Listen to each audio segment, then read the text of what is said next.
right, we're up What and live. what's up, friends? It's Courtney Atkinson here with my good friend Ryan Weary from Real Estate Growth Solutions. What's up today, Ryan? Hey, Court. Thanks for having me. Things are good. Not as good as you. You're somewhere warm. I'm still up here, Yeah, slugging away in the snow. So yeah, I'm living somewhat of a dream. I've been down in Scottsdale, Arizona for Barrett Jackson car auction, and I want to tell you, man, the deals down here have been insane. Like this is a year where a person could buy really, really good cars super cheap, hang on to them for like 12, 18 months and flip them for double money. Like it's nuts. I saw one example of a car. I actually know kind of indirectly the guy that bought it last year at Barrett Jackson, really nice vet for $550,000, put it at auction yesterday, hoping to make money, sold it for 225. yikes, Yeah, not good. tough. It is tough. So we're here to talk about farming campaigns and what it means to build a farming campaign into your business. Now, Ryan, this is something you've done very successfully in your business.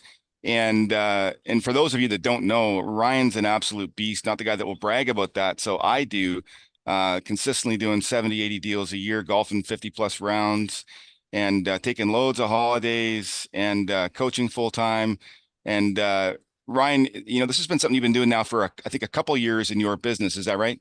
Yeah, total of 4 years actually. Oh my So gosh. Okay. yeah, and it's something that I get pretty fired up about not only doing but training on, because this isn't something that you do a farming campaign and then all of a sudden the next day your inbox is full of listing appointments. It's more of a long-term approach, but if you can do it consistently, doesn't take a ton of time, you will get easy deals down the road. And that's where I'm more excited about it now, because especially this past summer, I started getting easy listings just because everything was working. There was enough value that I Mhm. put forth over the past few years.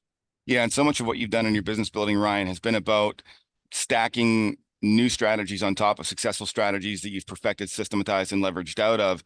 And so we want to be clear with today's webinar that, there's no kind of one trick pony. Okay. There are many things that a person can do in their real estate business, all of which can be stacked on one another. But whatever you do, when you're learning from us or learning from others, just make sure that you find a strategy that's going to work for you, your style of business, your personality, the things that you want to do, your budget, of course, and make sure that you implement it appropriately, properly, and stay with it for the long term, especially when it comes to farming. I mean, this isn't like, cold calling a neighborhood and asking for potential deals, is it? This is a long-term play.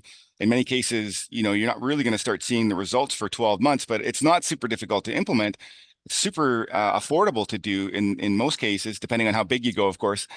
We have friends that, farm entire cities, which is obviously not affordable to do every month, but something that people can do to create a very successful, ongoing, reliable business, and something that Ryan's done successfully himself as a member of the Atkinson team. So Ryan, without further ado, recognizing that there are many different ways that a person can farm, and I'm going to expand on some of the things that Ryan's done successfully. Why don't you walk our listeners through, Ryan, what it is that you've done to create this Sure. amazing business? Okay. Yeah, love that. So this originated from me identifying very early on in my business that hunting business, okay, hunting's very different than farming, but hunting business, like making dials, okay, doing open houses, getting in front of consumers, talking to people either voice to voice or in person about buying in a very short term span, that was, I would call it, quite hard work. Like, it's very difficult for anyone to get really jazzed up about making 100 dials a day. We need to do that as an agent. But I'm like, hey, if I look at my future self 3, 4, 5 years down the road into my real estate career, like, I really don't want to still have to make those dials every day. I think it's still good to make dials all the time throughout your career, but not just hammering it as hard as we have to as we're a new agent. So I'm thinking, okay, how can I build my business so that 2, 3, 4 years down the road, I'm going to be happy that I started doing these work. So that's where the farming aspect came in. And there's a few components that are very, very crucial when we're looking at a neighborhood to farm. For me, I wanted something that was super manageable and something that wasn't very overwhelming for me, because I know if I wanted to commit to too many things or too large of an area or too many times that I had to touch these houses, I would just fail and I would stop doing it. Mm-hmm. So I put a framework in of like, hey, what neighborhood can I easily do where I already have a connection with people and there's a lot of turnover, i.e. transactions happening, in that neighborhood. And I looked around my house and I'm like, well, my house is a pretty good neighborhood. The average sale price is maybe slightly above average, but it's right in that gap. And hey, I already have a connection with all these homeowners because heck, I live in the neighborhood. So why wouldn't I just try to build a relationship with those people over and over and over? So Yeah. that's where it started. One of the things that I just want to highlight here, Ryan, about all those dials that you've done over the years, literally thousands by this point, is that during those conversations, what you learn is how to speak to anyone about real estate at any given time.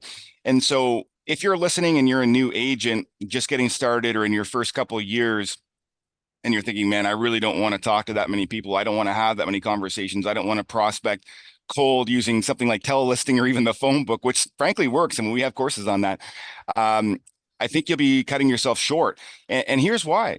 You know, the number of conversations that you have with people about real estate directly correlates to the quality of conversation that you're going to have. And it gives you opportunities to fumble, to fall, you know, to see and hear challenges in those conversations that maybe you weren't prepared for, that maybe you stumble and fumble on. But of course, you'll go back and you'll find a script or you'll do some research and you'll prepare for that next time. And so long as you stay with that, you're going to have the skills to be able to have incredible conversations. And then when it comes time to receive these phone calls or these inquiries, like Ryan's set up and going to tell you about here shortly, then you have these incredible chats with people. You can manage every single objection on the fly by virtue of all these conversations that you've already had with complete strangers, right? And so, Ryan, I've listened to you on the phone. You're incredible when you're speaking to people. You have instant rapport building skills, but I know where that came from. That came from all these calls, all those dials, all that hardcore prospecting that you did for so many years.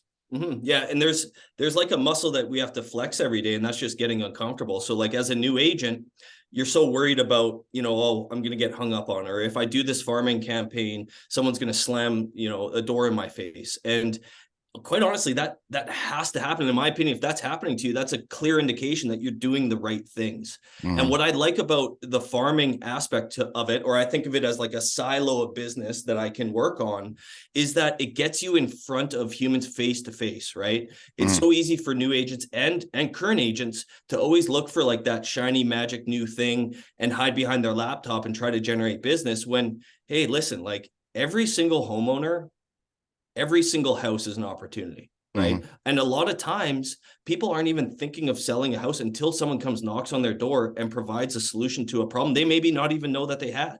That's So right. that's why I like it, because when you go to that first door and you got to lift up your arm and knock on it, your heart's going to be pumping. You're going to be Still, really nervous. it doesn't go And away, does it?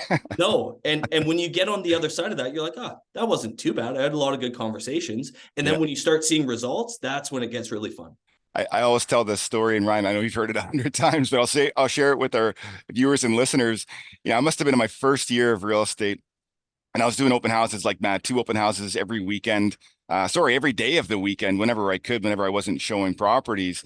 And I specifically remember very early on that summer, I was licensed in May, and I was door knocking around an open house. And I was thinking, man, if I could just get people to the open house, I'd be doing good. And back in those days, I wasn't trained to be able to elicit business, from my door knocking. I didn't have great scripts. I just figured, hey, listen, I'm in the neighborhood. I might as well be meeting neighbors, right? And it wasn't like the second, maybe the third door that I knocked, and this woman, she's a little bit older, wanted to downsize, moved to a smaller community just outside of town. She liked the fact that I had this hustle. Next thing I know, we're talking about selling her house. She hadn't really kind of considered doing it so fast, but it made sense given some of the information that I had, even as a new agent. And next thing I knew, there was my first listing, and then a buyer lined up, and it was from this easy practice that we're talking about. And I was super uncomfortable, super nervous, like I would like use any excuse to, skip a house or, or not do the work, right? And I just know that it works. It always has worked. It always will work. And you've had incredible success with that for sure. Yeah, I love that story. And before we get into the details, I want to share a quick one too from this past summer. I had a call directly to my cell. It didn't come through the office. This older gentleman called me and he said, "Hey, Ryan, I know you live in the neighborhood. We're thinking of selling our house. We're going to move to Calgary, get up closer to some family." I said, "No problem at all." And so I go over to his house, okay?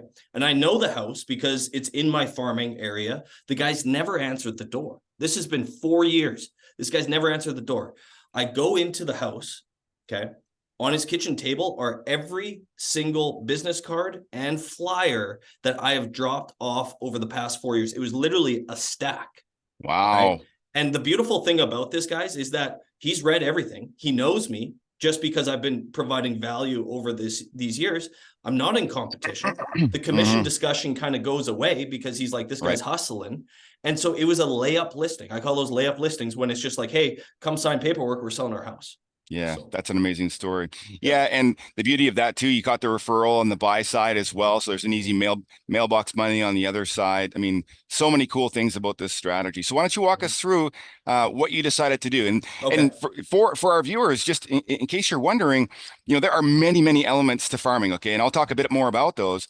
And what you're going to hear from Ryan is something relatively simple that anybody could implement fairly soon, fairly easily in your own neighborhood. So don't think it's overly complex. And I love the way that you started off kind of the intro, Ryan, by saying, hey, listen, do what's manageable, do what you know you can stick to, do what you know you can be consistent with, perfect that, systematize it, and then work on another silo. So Ryan, why don't you get Yeah. into it? Sure. So I picked my own neighborhood to do this in. Okay. I thought it was easy for me to make that initial contact, that initial door knock, because I had a built-in excuse like, hey, I live in the neighborhood. Right. So if you don't have, maybe you live on an acreage or maybe you live in an apartment building and you don't want to do it in your immediate neighborhood, pick a neighborhood, number one, that has a lot of turnover, a lot of houses selling. Okay. That's very, very important. Okay. Yeah. Can I You just jump in here real quick, Brian? yes. Yeah. So for some folks, this one thing is a little bit complex. So I just want to highlight this one detail. So whether you use Matrix, Phylogix, or whatever provider for your MLS, this is very simple. Okay. Go to your stats tab, look and see what the average price point is in your city. Okay. Now, over on the active side of your on the left-hand side of your tab, typically, sorry, I don't mean active, I mean go for sold. Just click that one button, sold. Go like 0 to 90, 0 to 120, depending on how big your city is. Okay. And go plus or minus 5 to 10% of whatever that average price point is. Okay. Then go to the tab, write your city, right? So that you can see the areas that you want to work. And if it's a part of your city, if it's a big city, east, south, western, whatever. And then go to that map function. Now you're going to see all those red dots of the properties that have sold. That's your heat map. Okay. The heat map's really critical. You want to look at your heat map and look for those dense clusters of those red dots. And you're going to zoom in and zoom out a couple different ways and look at the areas that you think are going to be a fit, whether they're your neighborhood, areas that you like, homes that you appreciate. Maybe it's a neighborhood that you want to move to at some point in time, but look for those dense clusters, and that's going to be your farm area. We know that that's high turnover, right? Because those are the density of sold properties for that period of time that you've selected. And that can be your farm area. Start with the one that you like the most. Real simple. Yep. And I would recommend that you're trying to look for a cluster of around I like about 200 houses. Okay. Any more than that, then it takes more than one evening to do these things on. So that the average sale price and the transaction turnover is incredibly important, because if you go to a neighborhood where maybe there's only a couple houses per year selling, well, then that time that you're spending is not the best use of your time. We want to stack the deck so that our efforts that are being put forth give us the best chance for success long term. Right. Yeah. So I decided, hey, I can tell you 186 houses in my area that I farm religiously. Okay. I farm those neighborhoods or touch them 4 times a year, the same houses. That's about 750 touches. Okay. In my opinion, doing the same area over and over and over, I'm going to get more results than if I pick 750 houses a year and touch them once. Okay. That's really important to understand, because I want to pick the same neighborhood. I want to get to know these people, and I want to drop value into their value account over time. Maybe that's over a year, and then they want to sell. Maybe that's over 5, 6, 7 years. I really don't care. I just know that if I do this consistently over time, I'm going to become well known in my neighborhood that I'm doing. And also, when they are ready to enter the market, I'm going to be front of mind for them. Yeah. Yeah, 100%. Yeah, I love that. See, not too many. I think a lot of people think, oh, I got to pick an area that's got like 3,000 homes in it, 5,000 homes. My city's got, 65,000 people in it. So I really got to hit 5,000 doors. And it couldn't be further from the truth. Ryan, if you had to guess, in terms of how many deals or how much commission income you've earned from this campaign, could you put a number to that for our people? Well, I know exactly last year. So 2023, I had 4 deals come from that 186 homes. Right. Nice. Yeah. So that, to me, in my opinion, those are 4 deals that I would have never gotten if I didn't do that. So, rough numbers, that's about 20 grand extra revenue for my own business. Literally. Yeah. And by the way, guys, I do most of these like walking my dog. Yeah. So like Oh, it's very easy work. and I love the fact, here's the other thing that you get too. And I don't know if you were planning on talking about this, so pardon me if you were, but you get great social content from that too, right? Mhm. So you get social video posting up. Here's Ryan and his video walking around this flyers, endless content for your social. Love that hustle, man. Yep, for sure. And so what I like to do, and again, guys, you can massage this however much you want it, but once you have your neighborhood located, you need to stick to that for a long, long period of time. Okay. And you can either rip off and duplicate what I do 4 times a year, or you can create your own strategy. It's totally up to you, whatever's manageable, whatever you can execute on and know that you can accomplish. I would recommend starting with that and then building from there. But I do 4 touches a year. Okay. Each touch is very important. Okay. And they're quite different depending on the time of year. So touch number 1 is going to happen around February and March. Okay. And if this is your first time doing this, I don't want you to take any flyer. Okay. Nothing. I want you to take yourself. Okay. Because there's something about going up and knocking on a stranger's door that I think is powerful, because you don't have a value piece or a flyer to give them. You're showing up yourself. I would wear something with a little bit of a logo. I wouldn't dress very too nice. I'd dress just normal. You want to come as you, providing value to your neighborhood. Okay. Touch number 1, okay, should always be just yourself, just introducing you as a competent agent to your neighborhood.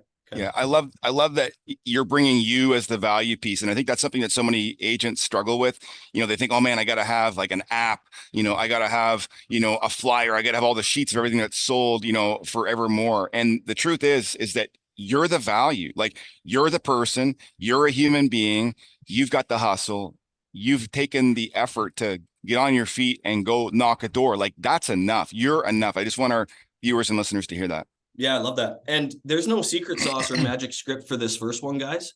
It would literally just be that you are a specialist in this neighborhood and you wanted to introduce yourself to the neighborhood before the spring market comes, and ask them if they have any intent on buying or selling real estate this coming 6 months, 12 months, whatever the case is, right? Courtney, would you have any script wording there that you would kind of recommend for that first initial neighborhood touch? Yeah, I do, and I'm curious to hear the ones that you have used over the years, Ryan, because I know you've tried a couple of different ones. What you'll find with me, friends, is that I always like my questions to be who, what, when, where, or how based questions. Okay. So I'm going to knock on a door and I'm going to say something like what I'll share with you in a minute. Now, keep in mind that this is my style. Okay. I'm kind of a formal speaking person generally. And I also have ADHD and RSD. So I talk a lot. Like that's just the way that I'm wired. That might not be your style, and it doesn't have to be your style. So just remember, whatever your style is, it's perfect. Okay. The Mhm. fact that you're on your feet at the door is the thing that really matters here. Okay. There's so many other agents in your marketplace right now not doing this work. The words that come out of your mouth are less important than the fact that you are there presenting yourself professionally. Now, let's just take a quick step back. And I want to just talk about preparation quickly. So unquestionably, before your first door knocking session, do some research naturally, right? Now, of course, you're going to have some of this research completed before you've gone out and knocked these doors. But I really want you to think about the perspective of the person who you're speaking to. Okay, so let's say, for example, you're in this neighborhood, in Ryan's example, I think you said 178 Mhm. homes that are sold in an average year, or homes in that area, rather. Think about this. What do those people see on their drive to and from their home? Okay. Is there kind of like one or two or three, ingresses and egresses from this area? Are they seeing changes? Are they seeing new buildings? Are they seeing new stores? Are they seeing new traffic circles instead of stop signs? Is there a new stoplight? Like what's happening in the area? Is there a new school, for example? So think from the perspective of the person that you're going to be speaking to. So that's going to be thing one. Is there anything happening in the area that might be pertinent to this person that you could then leverage in a conversation that helps you feel connected to their personal experience?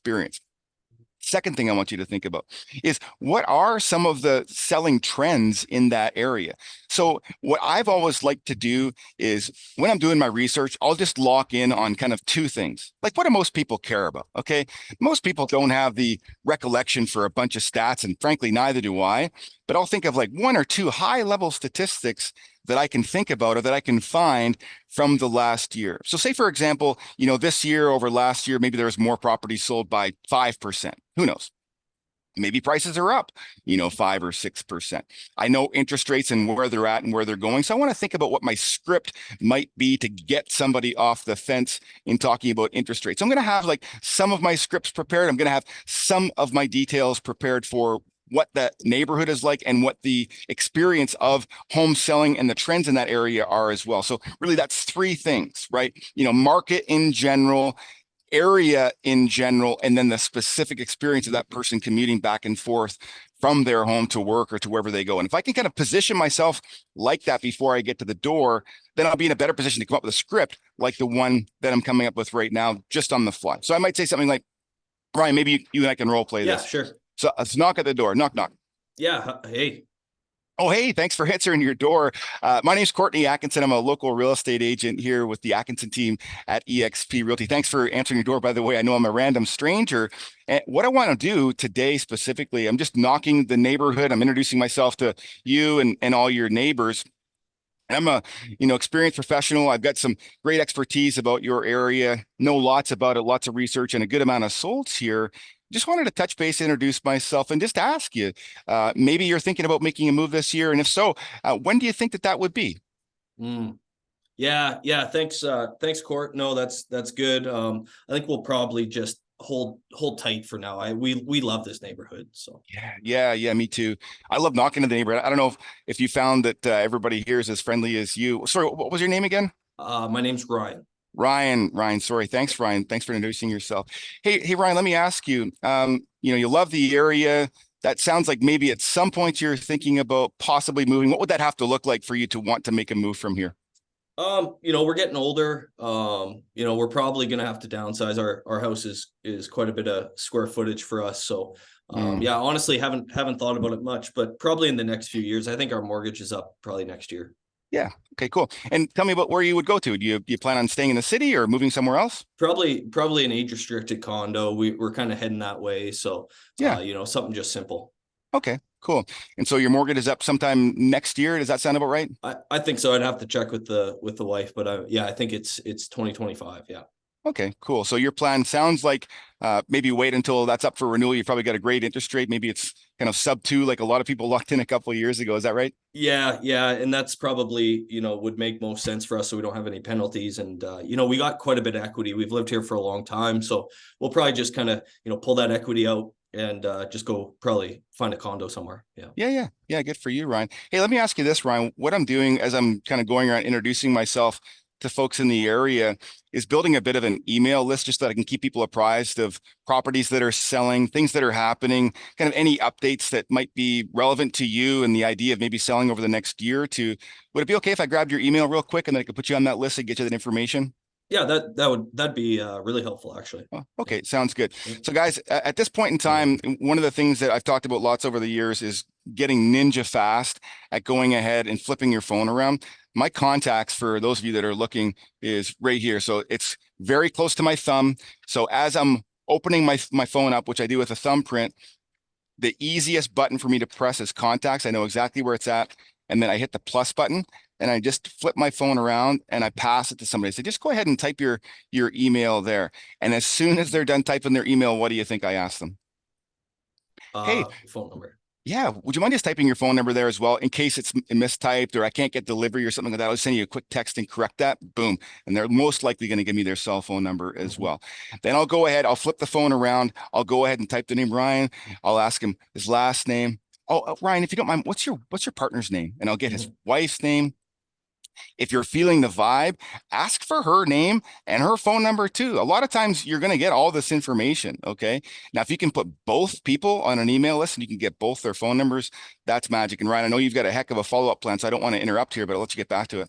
No, that's huge because one of the big takeaways of these initial farming stages is contact collection. right? Mhm, One way mhm. or the other. If you're leaving a flyer, which we'll get into in a little bit, like make sure you have a QR code on there that can collect information from those homeowners. Because remember, guys, this is long term. This isn't like, hey, I need a listing tomorrow. It's Mm-mm. like we want to take an area and know that when those people do enter the market, we're going to be smack in their face because we provided so much value from them. They just saw us, right? And they've probably been getting emails from us over and over and over. So we're the obvious choice. To me, that's playing the long game, guys. Yep. That is the long game. And that's how you get your business to increase without putting a bunch more time or expense into it over the years. We're planting seeds. As you said, Mhm. Ryan, this is farming. It's not hunting. We don't have a rifle here. We're not going to kill our Yep. meal today.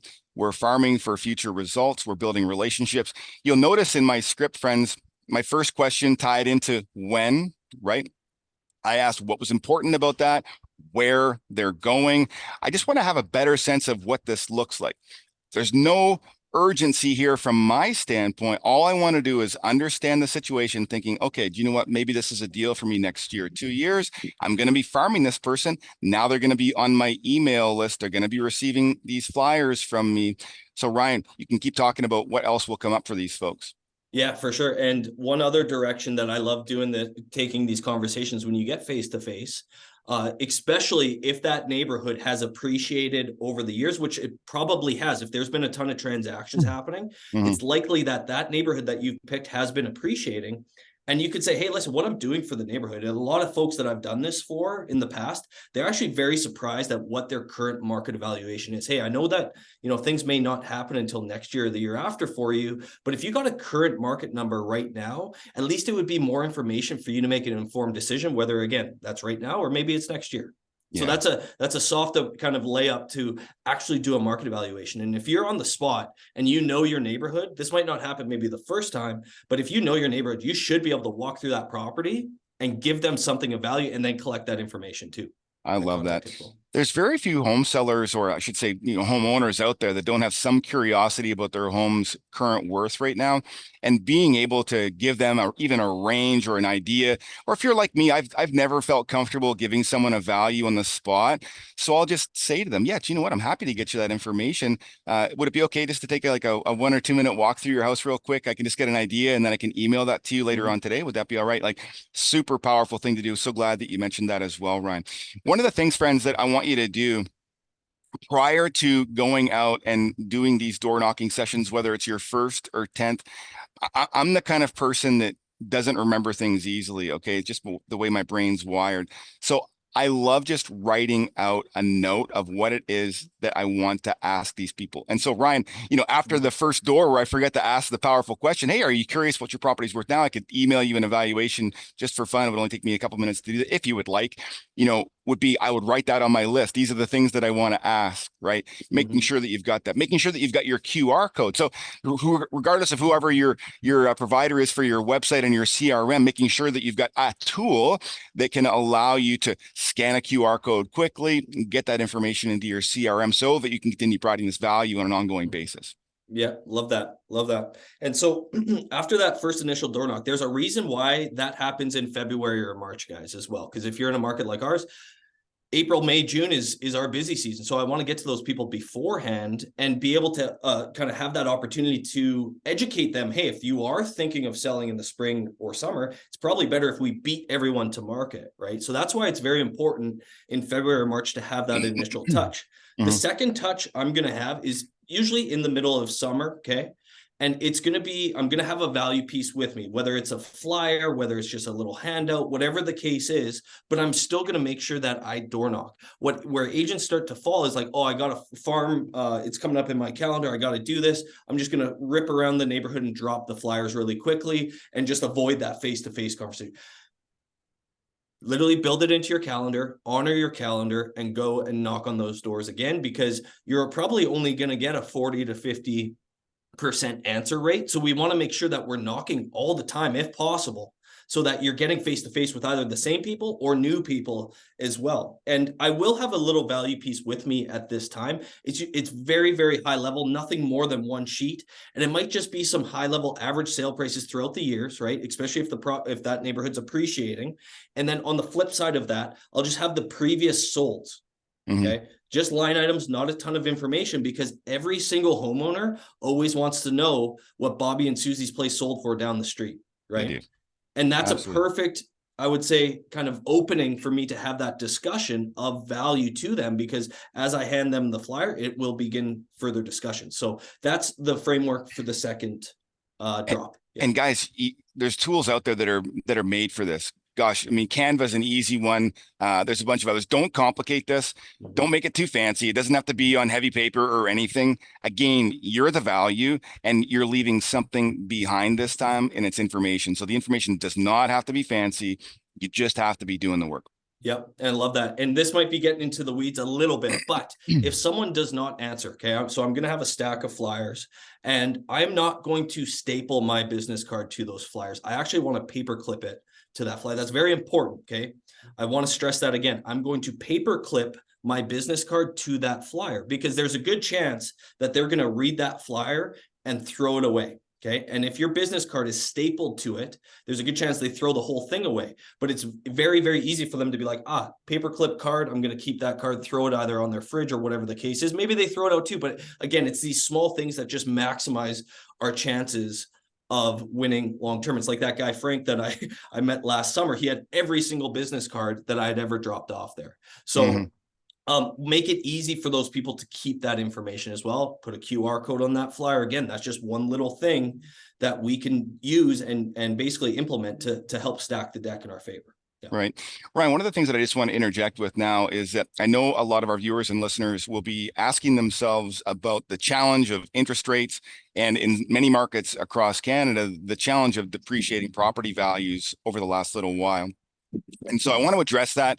I don't want us to be the kind of coaches that pretend that we don't get that these challenges are out there, because we've Mhm. experienced them too. Okay. Very common objection. So the first thing that I want to remind people of is this: transactions are always happening. Okay. The thing that's happening right now is that the public is generally fearful because of what they're hearing on the news and what they're hearing about interest rates. But you look back and you reflect on these statistics, and over the last 90 to 120 days, what have we found? Well, we have found that properties have been selling. All we need as real estate agents, friends, are transactions. Okay. Yep. We don't need prices to go up. We don't need prices flat. We don't need prices to go down. We need transactions. And so long as you've chosen an area that's consistently had properties selling in it, that too will be happening now.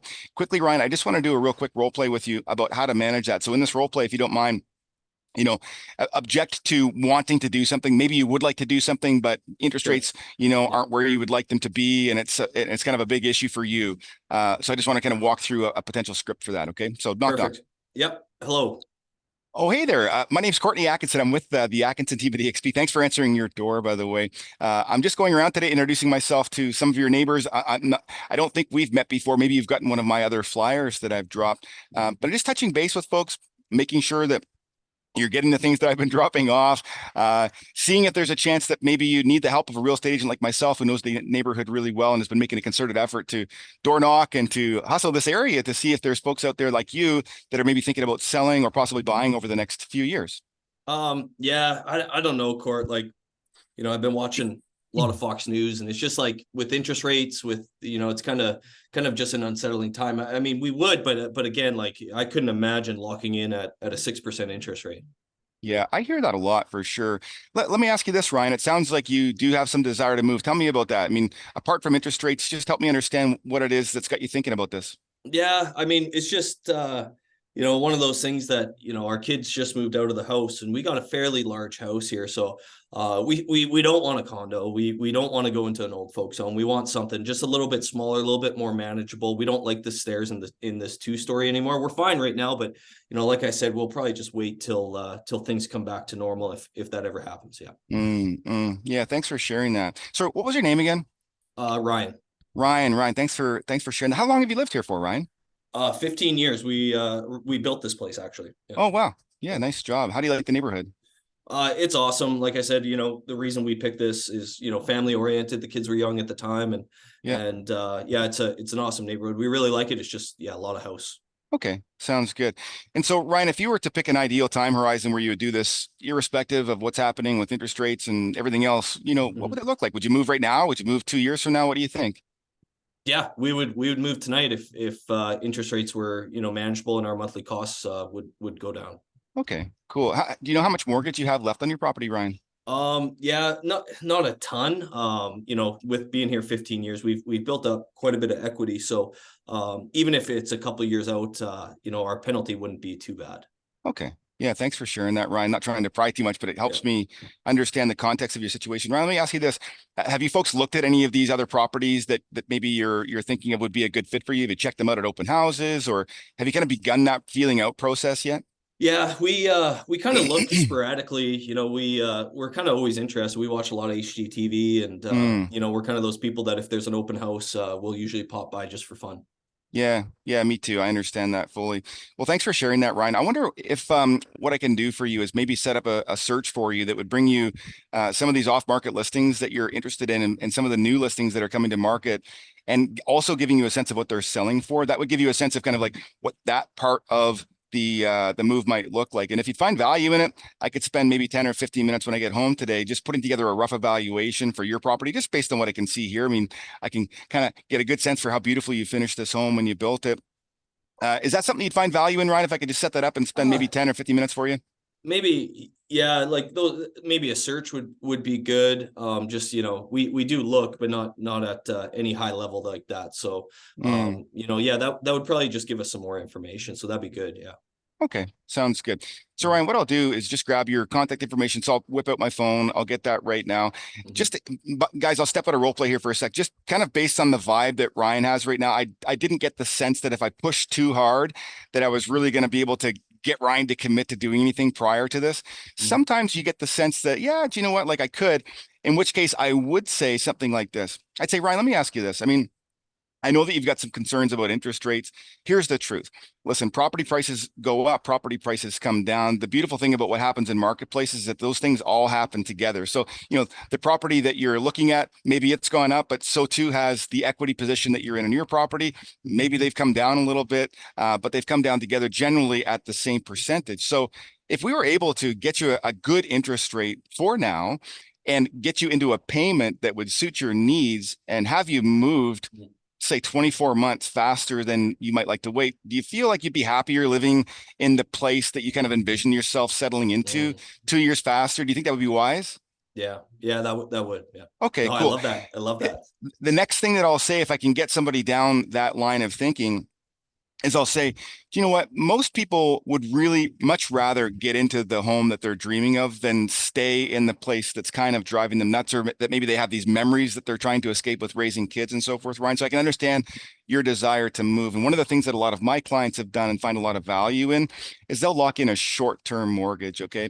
Maybe get a variable open mortgage for a year or 2 years, and then lock something in, recognizing that rates are probably going to come down. That gets you moved, but doesn't expose you to long-term risk of those higher rates that sometimes people are experiencing, and at very least gets you into the home that you're looking for. Does that sound like maybe that would be a solution that you'd like to explore just a little bit?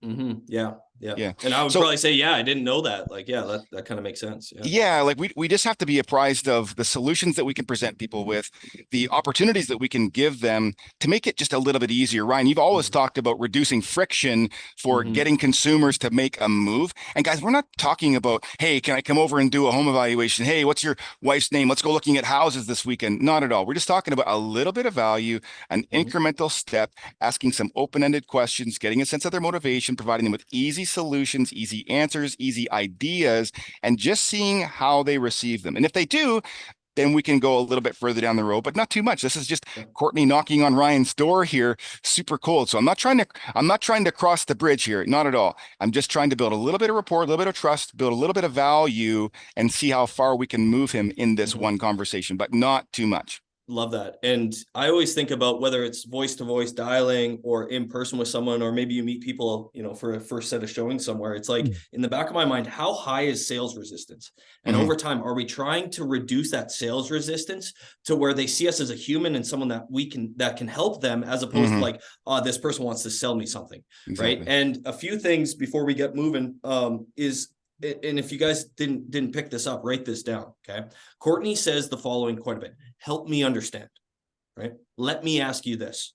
He's prefacing these questions with help me understand, let me ask you this, because that will let their guard down. That reduces sales resistance, in my opinion, because he's saying like, hey, I'm trying to understand your current situation in order to help you further. Okay. And another huge piece there is that he's trying to isolate my main objection of interest rates and try to have my mind project out, hey, if that wasn't an issue, what would your future look like? Right. So you can do that with any objection. It doesn't matter if it's credit, doesn't matter if it's interest rates, whatever the case is. If you just isolate it and have your person that you're speaking to think about the future, then you're going to move the goalpost. You're going to get closer to that, right? So Love that. Love that. So let's move into the third step here. And this is where I try to get a little bit creative to where I'm going to go in with a game plan of talking to people, or again, I'm going to have a flyer that I leave in the mailbox or with the person, and I want it to be catchy. Okay. And I do this usually September, October. Okay. And I want to debunk a common belief of what's about to happen in the market. What does everyone think, Court, happens in the wintertime in real estate? People, for some reason, Ryan, often think that prices go down and that real estate stops. And I love this, Ryan, because I know for you, I think, didn't you just have like your best month in like December or something?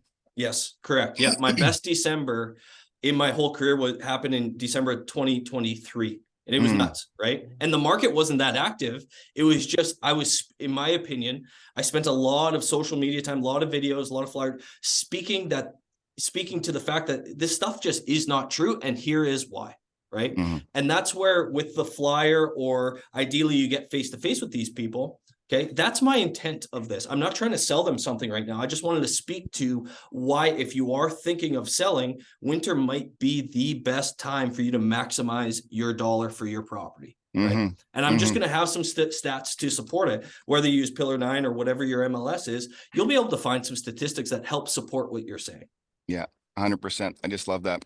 Yeah. Okay, cool. So that's step 3. So what's the next one? So step 4, this is going to happen close to Christmas time. Okay. And this has, if I'm talking about sales resistance or trying to sell something, this step is 0 out of 10 trying to sell people something.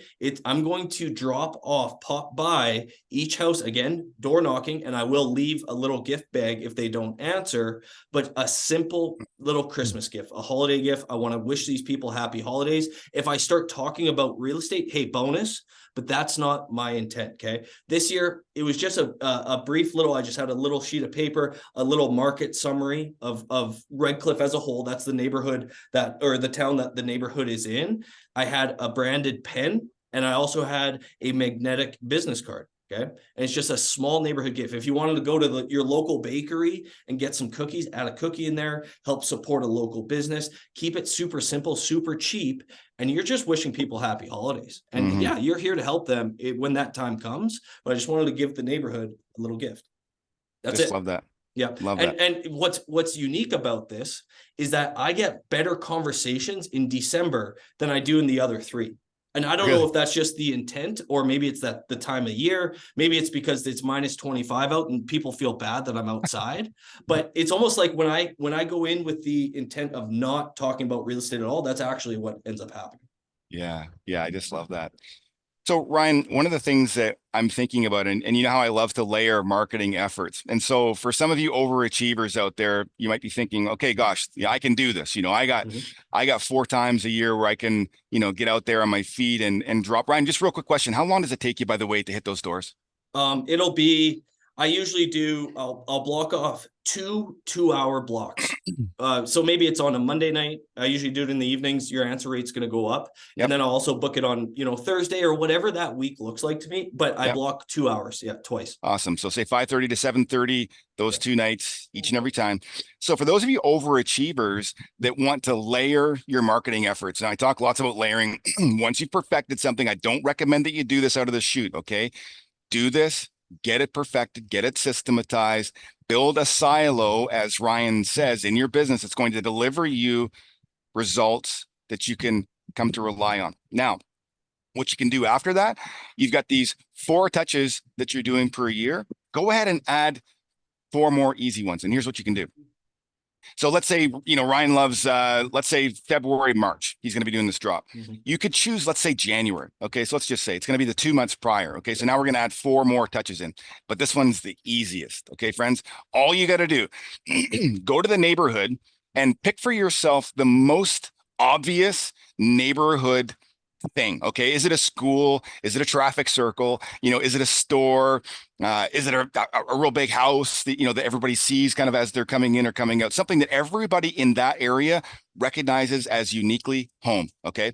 What I want you to do, just get in your car, whether it's January, 2 months before, whatever the flyer drop time is, drive over to the area, grab your phone and do a quick selfie video, okay?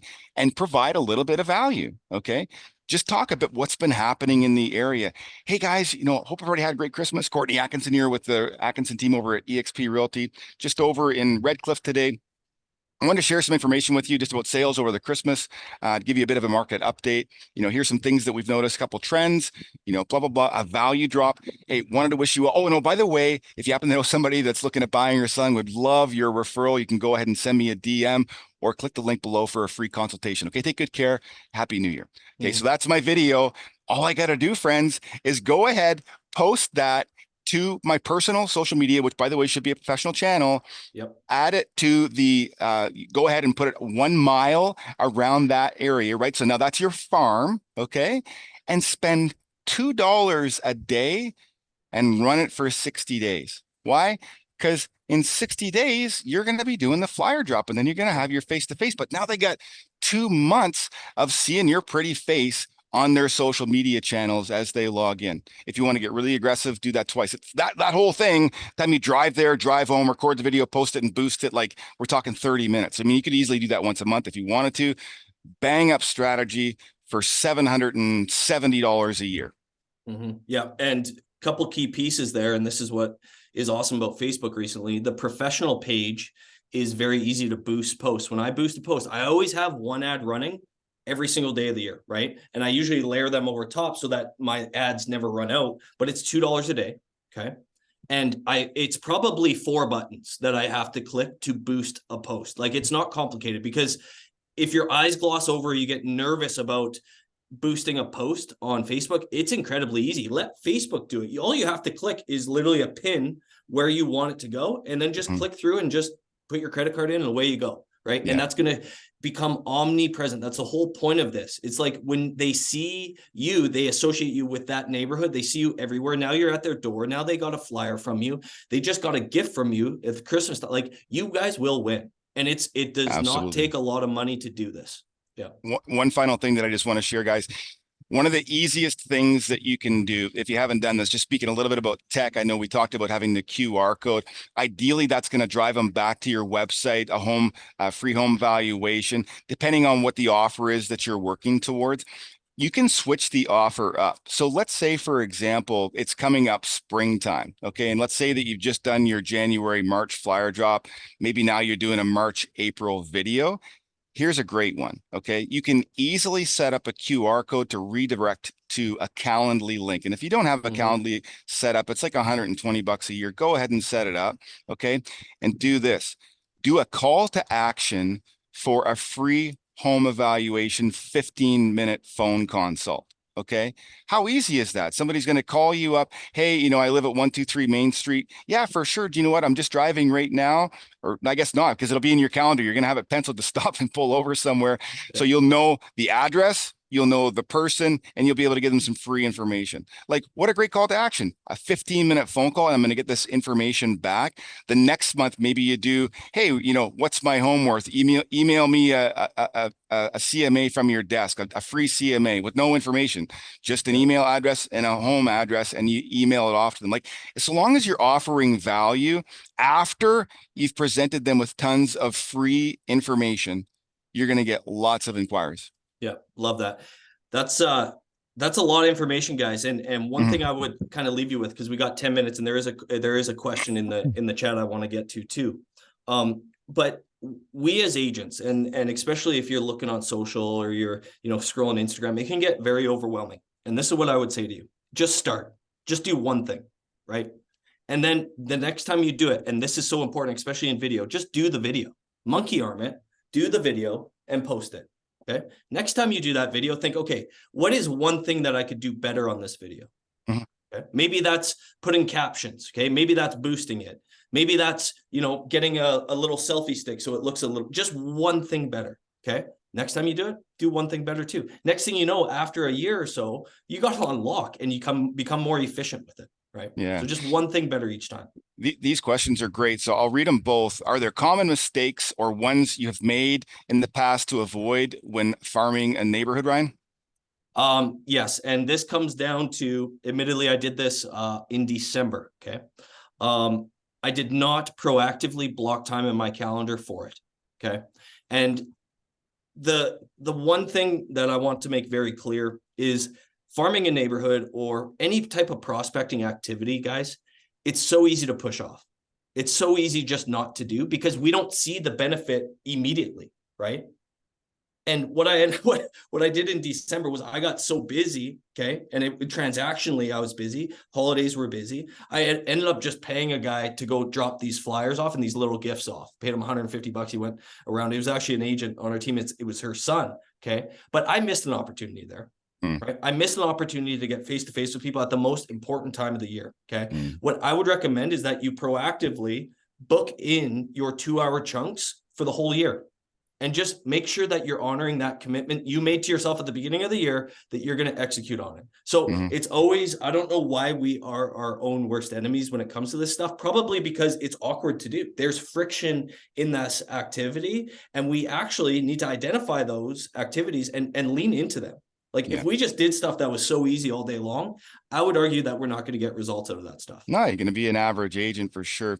There's one question that was just posted. Yes, there will be a copy of the Zoom. We'll email you all after the fact. If you haven't already, go ahead, join our private Facebook group, the Real Estate Growth Community.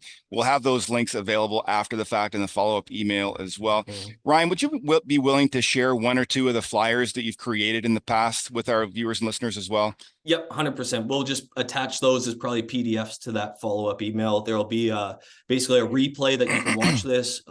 So yeah, we're all about providing value from the trenches, as I say. Like this isn't stuff that, is just a good philosophy. This is stuff that we do on a daily basis. I'm doing this in my own business in terms of transaction count every single year. And I'm never going to ask you guys to do something that, hey, I haven't done or that I wouldn't be willing to do. Same. I would love to get a little group together, whether that's through our Facebook page, be like, hey, we are flyer dropping this day. Everyone's doing it. We may not be side by side, but we know that we are all accountable to one another. Hey, let's do this, Ryan. That's a great idea. Why don't we say this? If you folks would like us to put together a challenge where we pick one day, be it a Saturday, Sunday, Monday night, Wednesday night or whatever, you want to do a little contest, build a little bit of community around doing something like this. We can work with you building out flyers. We can help you, work on some of the templates that Ryan's built, help you work on some of the scripts, all from within the Real Estate Growth Community Facebook group. Okay. So make sure you've signed up there. Make sure you've joined if you haven't already.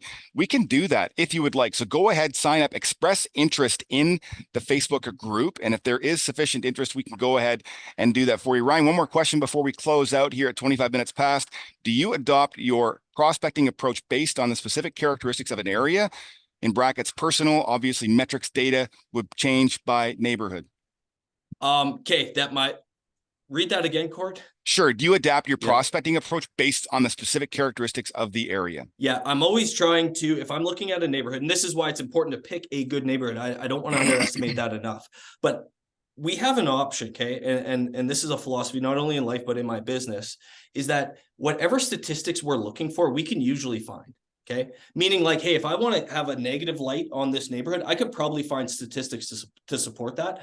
I want to be the guy that is taking these statistics and showing the people that I'm knocking on doors with, hey, this is a good thing and here is why. So yes, I will, if we're doing specific neighborhoods and this is something we can work towards one-on-one with you guys, it's like, what is going on in this specific neighborhood? How can we build scripts out, or at least that initial conversation, that initial first 20 seconds, how can we make that to where sales resistance is going to come down? Because that's the key in the opening script.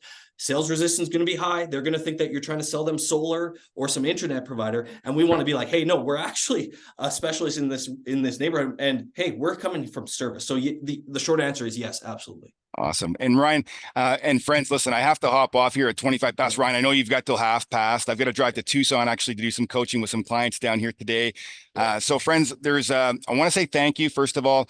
If you'd like to book a free consult with either Ryan or myself, there's also going to be a link in the email that you receive after And as in the well. chat, in the chat right now, I threw it in there. In the chat as well. You can book some time with us there.